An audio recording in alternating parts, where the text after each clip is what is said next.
grupo. At ngayon, nandito na mga kaibigan ng ating Lord. Papasok si Shenron doon.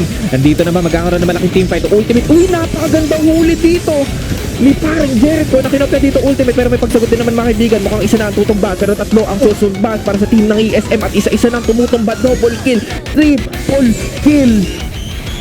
Kaya tingnan natin kung makukuha bang last 30, pero may pagtalon naman dito muna sa paring Guinevere at tapos napakagandang talon, tapos may yaka pero hindi papayagan doon, ikakancel na lang ni paring Barats. Pero hindi pa rin tapos dito mga membro, mga kaibigan team ng Exido. Killing spree, Otter at Harith. Ladies and gentlemen, 2 members will go down for this.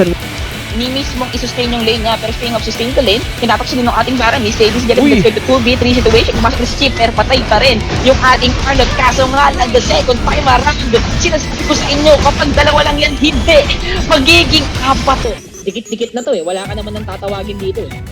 Yeah, tignan natin ngayon. Tignan natin Quest Spade kasi gusto ko ring abangan kung ano pa pwede. Pero punta muna tayo dito sa attack dito mga kaibigan ni paring Ruby. Pero eto, napakalupit ng mga setup dito. Dalawang membro mamamatay for the set of team. Teyagang, tapos may conceal play pa. Tapos hinatak pa. And a killing spree for Ruby. 3 members will go down.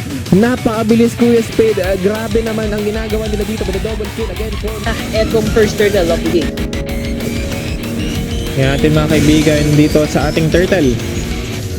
Kung contest ba ang team ng kapatiran. Here comes the Black Dragon form onto the Fusong, pero Petrify dito may kasama mga kaibigan, pero makukuha pa rin ng team dito ng Wonder Pets dito ang ating turtle, and a double kill mga kaibigan, na 2 easy, na triple kill, 2 turtle. Pero if babae nga sila dito Quest Spade, habang inintay pa natin kung anong totoo ba.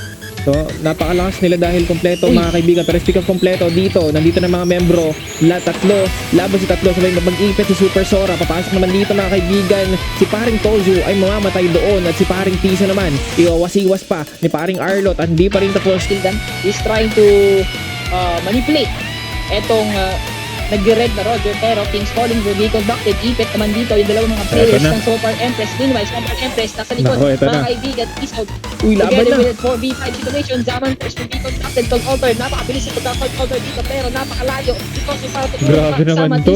Uli na rin siya, pero sinisusunod. Pasok dito mga kaibigan, sabi wala ng silang Super pang sa torre. Empress, hahantingin namin kayo hanggang Tomas Morato. At ngayon, patay yung apat. Dito sa ating game, 11 minutes. Sa ating game, 19-14.